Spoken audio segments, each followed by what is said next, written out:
За 10 дена синдикатот од Основниот суд во Штип очекува одлука дали од нив поднесеното барање за стечај на Баргала ќе биде прифатено. Предметот е распределен и на него веќе работи судијата Емил Пилатов.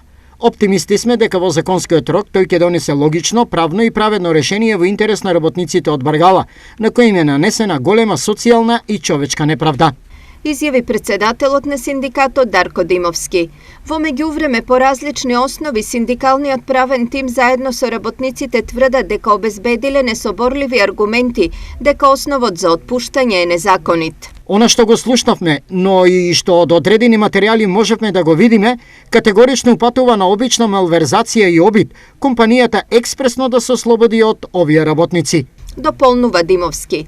Во меѓувреме, во законски предвидениот рок од 8 дена работниците ги заверуваат приговорите во однос на отказните решенија, најавувајќи дека влегуваат во правна процедура.